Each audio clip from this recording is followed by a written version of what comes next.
Hello friends, welcome to your YouTube channel अभी biology. Friends, आज के इस वीडियो में हम एक आपके बोर्ड एग्जाम के लिए बहुत इंपॉर्टेंट पॉइंट डिस्कस करने वाले हैं, दैट इज़ ब्लड। ठीक है। सो फ्रेंड, अगर आप ब्लड की बात करोगे तो ब्लड क्या होता है? Blood is a circulatory fluid जो पूरी बॉडी में सर्कुलेट होता है। ठीक है। अगर उसमें और बड़ी डिटेल में जाए, सो ब्लड क्या होता है बेटा? Fluid connective tissue. ठीक है। उसका पीएच अगर आप देखोगे तो 7.4 और साथ में उसकी ओरिजिन क्या होती है? Mesodermal origin. ठीक है। चलिए, ये तो थोड़ा सा इन्फॉर्मेशन हो गया ब्लड का। अब ब्लड का हम कंपोजिशन देखते हैं। ब्लड की कंपोजिशन की अगर आप बात करोगे तो ब्लड को हम दो पार्ट में क्लासीफाई करते हैं। पहला प्लाज्मा और दूसरा होता है उसमें फॉर्म्ड एलिमेंट। ठीक है। सो अगर पहले प्लाज्मा की बात करोगे तो प्लाज्मा में क्या होता है? ये होता है 55% ऑफ टोटल ब्लड, और जो फॉर्म्ड एलिमेंट होता है फ्रेंड्स वो होता है 45। अभी प्लाज्मा में 55% में क्या क्या प्रेजेंट होता है? तो इसमें 90% वाटर प्रेजेंट होते हैं, 7 to 8% प्रोटीन्स प्रेजेंट होते हैं। वो कौन कौन से प्रोटीन है आप देख रहे हैं यहाँ पे? क्या है? एल्बुमिन, ग्लोबुलिन और फाइब्रिनोजेन। ये तीनों प्रोटीन का फ्रेंड अलग अलग काम होता है। जैसे कि एल्बुमिन ड्रग बाइंड करने के लिए हेल्प करता है, ग्लोबुलिन इम्यूनिटी प्रोवाइड करने में हेल्प करता है, साथ में फाइब्रिनोजेन जो ब्लड क्लॉटिंग में आपको हेल्प करता है। ठीक है।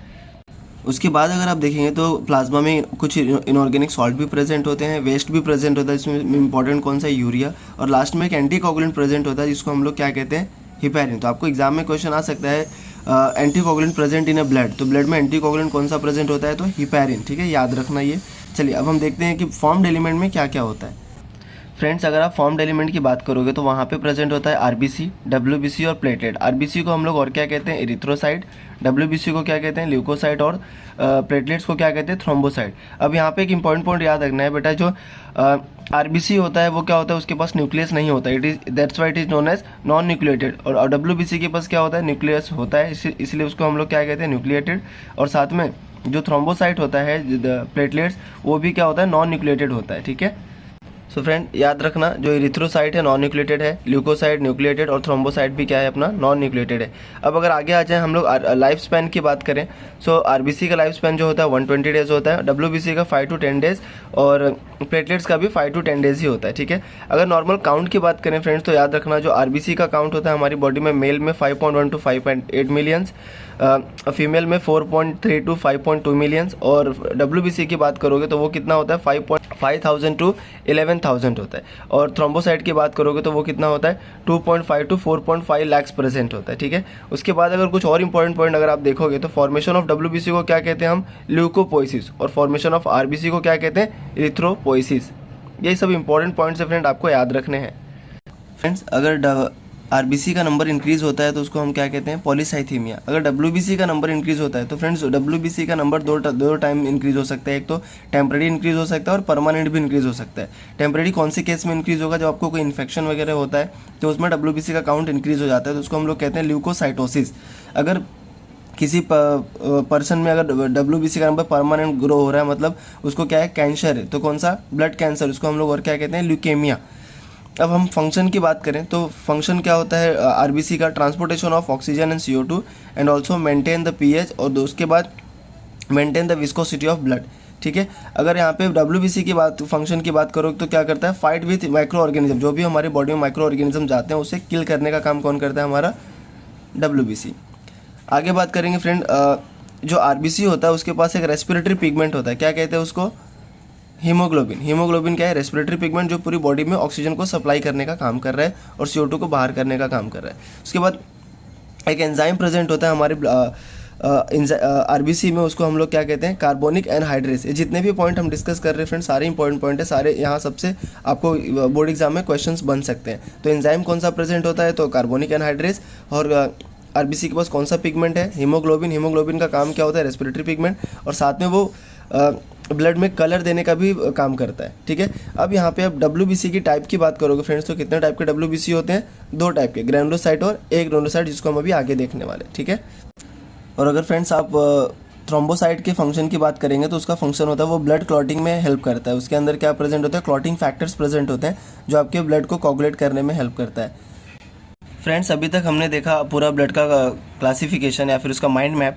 अब हम लोग क्या देखने वाले हैं? डब्ल्यूबीसी। डब्ल्यूबीसी को अगर आप देखोगे तो कितने पार्ट में डिवाइड करते हैं? दो पार्ट में, ग्रैनुलोसाइट और एग्रानुलोसाइट। एग्रानुलोसाइट की अगर आप बात करोगे तो वो प्रेजेंट होता है 72%। एग्रानुलोसाइट जो होता है वो 28% प्रेजेंट होता है। तो ग्रेनुलोसाइट को फिर से देखेंगे आप तो कितने टाइप होते हैं वहाँ पे, उसके अंदर 3 टाइप होते हैं, एसिडोफिल्स, बेसोफिल्स और न्यूट्रोफिल्स। फ्रेंड्स यहाँ से क्वेश्चन आपको एमसीक्यूज में भी बन सकता है और इसका टेबल बना के भी पूछ सकता है। तो यहाँ पे अगर आप देखोगे तो जो एसिडोफिल्स होता है वो कितना होता है 1 to 3% प्रेजेंट होता है। Basophils 0.5 to 1% present. तो सबसे ज़्यादा जो प्रेजेंट होता है वो हमारा क्या होता है 70%। यहाँ पे एक इंपॉर्टेंट क्वेश्चन आता है कि किसके पास कैसा न्यूक्लियस प्रेजेंट है। सो एसिडोफाइल्स के पास अगर आप देखोगे तो बाइलोब न्यूक्लियस प्रेजेंट होता है, बेसोफिल्स के पास ट्विस्टेड न्यूक्लियस और न्यूट्रोफिल्स के पास मल्टीलोब न्यूक्लियस प्रेजेंट होता है। अब अगर हम फंक्शन की बात करें सो फ्रेंड ये दोनों ही एसिडोफिल्स और न्यूट्रोफिल्स फैगोसाइटिक नेचर के होते हैं, बट जो बेसोफिल्स होता है वो नॉन फैगोसाइटिक नेचर का होता है, ठीक है। सो फ्रेंड अगर जो अपना बेसोफिल्स है वो क्या है नॉन फैगोसाइटिक, तो उसके अंदर वो क्या क्या रिलीज़ करता है वो याद रखना है हमको। सो फ्रेंड वो हिपेरिन रिलीज़ करता है, हिस्टामिन रिलीज़ करता है और सेरोटोनिन रिलीज़ करता है। सो हिपेरिन का अभी हमने फंक्शन देखा है क्या होता है ब्लड क्लॉटिंग एंटी कोगुलेंट है, और हिस्टामिन क्या एलर्जिक कंडीशन के लिए रिस्पॉन्सिबल होता है, और सेरोटोनिन जो होता है लोकल हार्मोन होता है, ठीक है। अब उसके बाद एसिडोफिल्स की बात करोगे तो उसके अंदर एक स्पेशल प्रॉपर्टी होती है एंटी हिस्टामिनिक प्रॉपर्टी, ठीक है, जो आपको एलर्जी कंडीशन से बचाने का काम करती है। फ्रेंड अब हम बात करेंगे ए ग्रेनुलोसाइट की, ठीक है। जो ए ग्रेनुलोसाइट होता है उसको फर्दर 2 पार्ट में क्लासीफाई करते हैं, मोनोसाइट और लिम्फोसाइट। मोनोसाइट की अगर आप बात करोगे तो लार्जेस्ट WBC है, और अगर इसका परसेंटेज की हम बात करें 3.3 to 5% प्रेजेंट होता है। इसका इंपॉर्टेंट पॉइंट जो हमें याद रखना है, इसका न्यूक्लियस जो होता है वो किडनी शेप का न्यूक्लियस होता है, ठीक है, और ये भी फ्रेंड्स क्या है फैगोसाइटिक नेचर का होता है।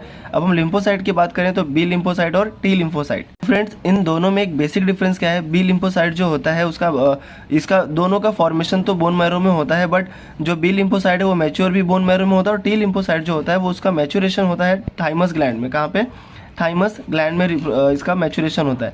अगर बी लिम्फोसाइट की बात करोगे तो अपनी बॉडी में क्या करता है एंटीबॉडी प्रोडक्शन का काम करता है। कौन कौन से एंटीबॉडी होते हैं IgA, IgG, IgM, IgE और IgD, ये एंटीबॉडीज़ प्रेजेंट होते हैं। और जो टी लिम्फोसाइट की अगर आप बात करोगे, हम टी लिम्फोसाइट की बात करें तो वो 4 डिफरेंट टाइप के स्पेशल सेल्स बनाता है, जैसे T helper cell, T killer cell, T suppressor cell और टी मेमोरी सेल, जो अपनी बॉडी को सेलुलर इम्यूनिटी देने का काम करते हैं। और बी लिम्फोसाइट की बात करोगे तो हमारी बॉडी को कौन सा इम्यूनिटी देता है ह्यूमोरल इम्यूनिटी। आपको यहाँ से इसका डिस्टिंग्विश बिटवीन भी एग्जाम में पूछ सकता है। फ्रेंड अभी हमने पूरा क्या देखा, ब्लड का पूरा माइंड मैप देखा है फ्रेंड्स, तो एक बार इसको अच्छे से रिवाइज करें। एग्जाम के लिए इंपॉर्टेंट टॉपिक है, यहाँ से क्वेश्चन भी आ सकता है, जैसे कि इरिथ्रोपोइसिस क्या होता है, पॉलीसाइथीमिया क्या होता है, डिफरेंस बिटवीन बी लिम्फोसाइट और टी लिम्फोसाइट क्या होता है, किडनी शेप न्यूक्लियस किसके पास प्रेजेंट होता है। तो ऐसे अलग अलग टाइप के क्वेश्चन आपको एग्जाम में आ सकते हैं। सो आई होप आपको ये वीडियो अच्छा लगा होगा। अगर अच्छा लगा तो अपने फ्रेंड के साथ भी शेयर करें और एग्जाम की तैयारी बहुत अच्छे से करें। Thank you so much.